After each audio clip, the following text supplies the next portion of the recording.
तुम बेहतरीन उम्मत हो जो निकाली गई है, बर्पा की गई है लोगों के लिए। तुम्हारा काम क्या है?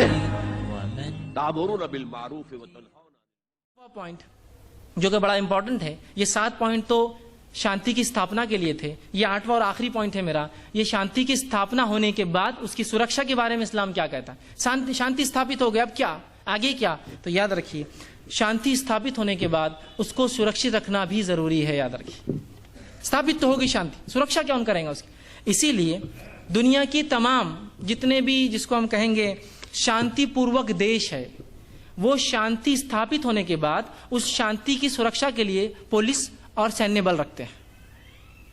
क्या कोई देश इसलिए सैन्य बल और पुलिस रखता है कि लड़ने जाना है उसको? नहीं, इसलिए कि शांति अब आ गई समाज में, अभी शांति कायम रखना है कि तो लोग अशांत का वातावरण पैदा कर सकते हैं। तो उस शांति को बचाए रखने के लिए हर शांततापूर्वक जो है देश हो, प्रांत कोई भी हो, वो सेना और पुलिस दल रखता है, ताकि शांति जब एक बार प्राप्त हो जाती है उसको सुरक्षा बहुत जरूरी है, सुरक्षा जरूरी है। और कायदा कानून सुव्यवस्था चालू रखने के लिए ये बल की जरूरत होती है। तो इस्लाम भी शांति स्थापित होने के बाद उसकी सुरक्षा के लिए बल प्रयोग की आज्ञा देता है। बल प्रयोग की आज्ञा को मीडिया ने और कुछ लोगों ने ऐसा ट्विस्ट दिया, ऐसा टेढ़ा और मरोड़ा, और खास तौर से शब्द जिहाद, है ना। जिहाद बोले तो लोग समझते बहुत खतरनाक जंग, बड़े बड़े दाढ़ी वाले लोग, बड़े खतरनाक काले पीले, बड़े हाथ में तलवारें और ये और वो, और लोग मरे पड़े हैं और वो जो है खड़े, और इनका मजहब जो है इस्लाम है। ये समझ, जिहाद बोले तो इतना खतरनाक जहनों में आता है। बल प्रयोग की आज्ञा दी इस्लाम ने, लेकिन हर समय भी नहीं दी। लेकिन जो आज्ञा दी, उस आज्ञा का जो है गलत धारणा लोगों ने फैलाई, वो खासतौर से शब्द जिहाद, और कहा जिहाद मतलब पवित्र युद्ध। इस्लाम में कुरान ने कहीं भी जिहाद को पवित्र युद्ध नहीं कहा। पवित्र युद्ध के लिए अरबी भाषा में अलग शब्द आता है, हर्ब मुक़द्दसा, वो अलग ही चीज है। और कभी भी इस्लाम ने कोई जिहाद को, किसी जंग को पवित्र जंग नहीं कहा। तो मीडिया ने कॉइन कर दिया, एक चीज उछाल दी कि पवित्र जंग, पवित्र युद्ध, वो क्या है? वो है जिहाद। याद रखिए, कहीं भी कुरान ने पवित्र युद्ध जिहाद नहीं कहा, याद रखिए। अब अगर जिहाद पवित्र युद्ध नहीं है, या जिहाद को एक नई दिशा में लोग ले गए और कहा जिहाद मतलब आतंक, मतलब अगर कहीं बिल्डिंग टूट गई तो ये जिहाद था मुसलमानों का। मुसलमानों को क्या लेना देना उस बिल्डिंग टूटने से? कहीं कुछ हो गया, हाँ ये जिहाद था मुसलमानों का। अच्छा, कोई भी मुसलमान कोई भी कार्य के लिए लड़ रहा है, बोले जिहाद है उनका। एक मुसलमान किसी औरत के पीछे भाग रहा है, लड़ रहा है, तो बोले ये भी जिहाद है।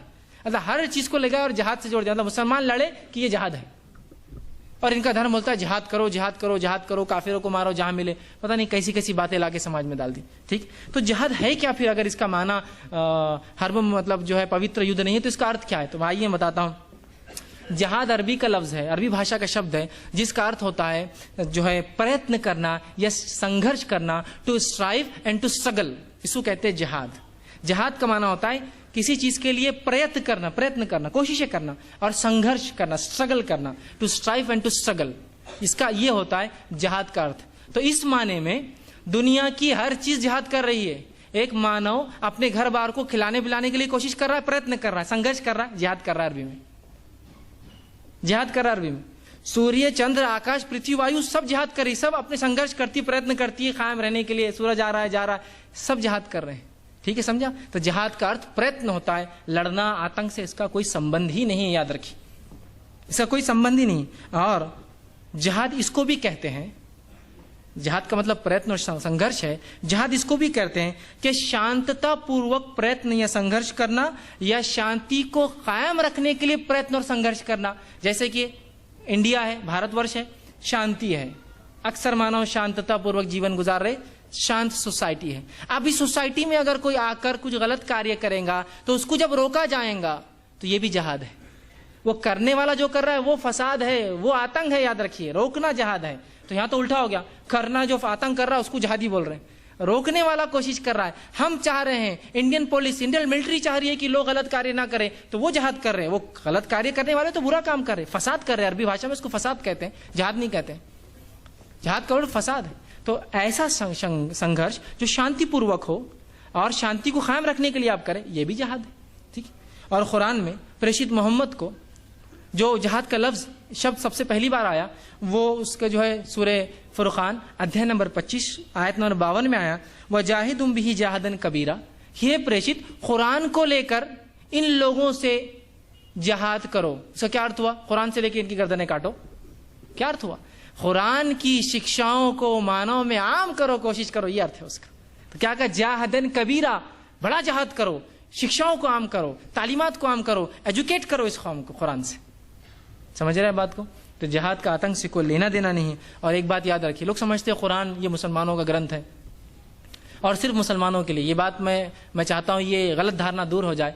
कुरान एक ऐसा ग्रंथ है जो सारे मानव जाति के लिए है। और सूरह बकरा अध्याय नंबर 2 श्लोक 185 में कुरान ने कहा, शहरु रमजान अल्लज़ी उन्ज़िला फ़ीहिल कुरान हुदल लिन्नासि वबय्यिनातिन मिनल हुदा वल फुरक़ान। रमजान वो पवित्र महीना था जिसमें कुरान का अवतरण हुआ मानव जाति के मार्गदर्शन के लिए। मुसलमानों के, अरबों की नहीं कहा। हुदल लिन्नास, मानव जाति के मार्गदर्शन के लिए किताब आई है। तो मैं आपसे अनुरोध करूंगा इस किताब का जरूर अध्ययन करें, खासतौर से वो हमारे भाई जो मुसलमान नहीं हैं, ताकि वो जान सके इस्लाम क्या है और क्या नहीं है। वरना बहुत से लोग इतना गलत होते हैं कि मैं एक छोटा सा उदाहरण देके बात खत्म करूंगा कि एक व्यक्ति है जिनसे मेरी मुलाकात हुई नेट के जरिए, और मैंने उनसे कुछ बातचीत की तो वो बड़े इस्लाम से मुतासिर और बड़ी बातें वो इस्लाम के बारे में कहे, इस्लाम ऐसा इस्लाम वैसा। तो मैंने कहा तुम्हें इतनी बातें, वो मुस्लिम नहीं थे, वो ईसाई थे, तुम्हें इतनी बातें इस्लाम धर्म के बारे में कैसे पता? तो कहा जब अमेरिका में, वो ब्राजीलियन थे, अमेरिका में जो हुआ, न्यूयॉर्क में जो कुछ हुआ हम सब जानते हैं, हुआ करवाया गया जो भी था, बहरहाल लंबी कहानी है। तो जो कुछ हुआ, उस होने के बाद मैंने सोचा कि मैं कुरान की कॉपी हासिल कर लेता हूं, इसलिए कि मैं बम बनाने की टेक्निक सीख लूंगा उससे। कुरान क्यों मुझे पढ़ना था? उन्होंने कहा मैं चाह रहा था कि ये कुरान मुझे कहीं से मिल जाए ताकि मैं सीख लूं बम बनाने की टेक्निक। और मैंने बड़ा तलाश करके नेट से कुरान लिया। मैंने जब पूरे कुरान का अध्ययन किया तो बम बनाना तो दूर था, थप्पड़ मारने का भी एक बात नहीं उसके अंदर, किसी को स्लैप करने का लफ्ज भी नहीं कि एक थप्पड़ मार दो इसके मुंह पर। तो वो तो दूर की बात है कि किसी को मारना, किसी की जान लेना, किसी की धन दौलत को खत्म कर देना। वहां एक शब्द भी नहीं था कि किसी को मारो। और याद रखिए कुरान के अंदर तलवार का शब्द भी नहीं है। मारने के लिए होता है ना कि उस जमाने में बेसिक क्या तलवार, भाले, तीर हो सकते थे, शब्द भी नहीं है इन हथियारों के कुरान के अंदर। तो उन्होंने कहा जब मैंने अध्ययन किया तो बम तो दूर, मारने का भी जिक्र नहीं था, ना किसी हथियार का नाम था कुरान के अंदर। इसमें तो अमन का संदेश था। ठीक है, बात समझ आ? तो इसको जरूर आप अध्ययन करें। तो जिहाद जो है ये प्रयत्न है। जिहाद का एक माना ये भी हो सकता है, वो क्या है जो आखिरी माना है, उसका अर्थ ये भी हो सकता है कि सत्य के लिए युद्ध किया जाए। ये भी एक अर्थ जिहाद का है, सत्य के लिए युद्ध, इसलिए कि ये भी एक संघर्ष है ना। भारतवर्ष एक शांतिपूर्वक वर्ष है, एक शांतिपूर्वक देश है। अगर हमारे इस देश पर कोई हमला करता है तो जाहिर सी बात है हम क्या करेंगे उसको? हाँ नहीं, हम तो बहुत शांतिपूर्वक देश है, हम कुछ नहीं करेंगे, तुमको जो करना है कर लो। क्या करेंगे हम? भारतवर्ष जवाब देगा, शांतिपूर्वक देश होने के बाद भी अपनी शांति को बाकी रखने के लिए वो जवाब देंगे उसको। समझ रहे आप? तो जिहाद का एक अर्थ ये भी है कि जहां शांति स्थापित हो गई, उस स्थापित शांति को अगर कोई बिगाड़ना चाहता है तो आप उसके जवाब में उससे लड़ो, जवाब में लड़ो। शांति भंग करने के लिए जवाब में लड़ो।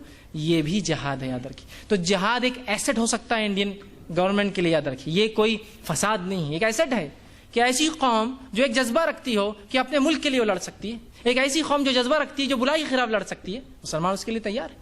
तो ये एक एसेट हो सकता है जिहाद। ये फसाद नहीं है, ये बुरी चीज़ नहीं है। और इस्लाम न कोई आतंक का आदेश देता है, न इसकी कोई शिक्षा आतंक की है, ना ही इसके अंदर आतंक का कोई वो है, ना ही कुरान ने आतंक के लिए लोगों को बढ़ाया। बल्कि जिहाद का अर्थ होता है शांतिपूर्वक संघर्ष या जो है कोशिश जो करते हैं। तो इसका दहशतवाद से, आतंकवाद से इस्लाम का, मुसलमानों का कोई लेना देना नहीं है। ये अलग बात है, ये अलग बात है कि कुछ लोग होते हैं हर कम्युनिटी में जो बुरे होते हैं, गलत कार्य करते हैं, हर जगह होते हैं। लेकिन अगर मीडिया उसको आउट प्रोपोर्शनली हाईलाइट करे तो वो डेंजरस हो जाता है, आउट प्रोपोर्शनली।